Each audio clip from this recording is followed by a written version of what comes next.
New জার্সির MetLife স্টেডিয়ামে অনুষ্ঠিত কোপা আমেরিকার সি গ্রুপ থেকে নিজেদের দ্বিতীয় ম্যাচে বলিভিয়াকে 5-0 গোলে বিধ্বস্ত করেছে উরুগুয়ে।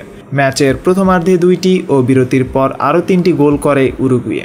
8 মিনিটে ফাকুন্দো পেলেস্ত্রির গোলের 13 মিনিট পর বাঁ পায়ের জোরালো শটে গোল করেন স্ট্রাইকার দারউইন নুনিয়েজ।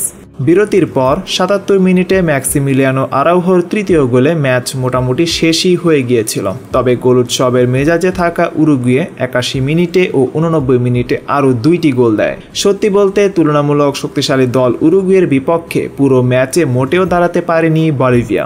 ম্যাচের বেশিরভাগ সময়ই বল থেকেছে উরুগুয়ের দখলে। মাঝে মাঝে বলিভিয়া উরুগুয়ের ডিফেন্সে অ্যাটাক করলেও তা ছিল নামে মাত্র।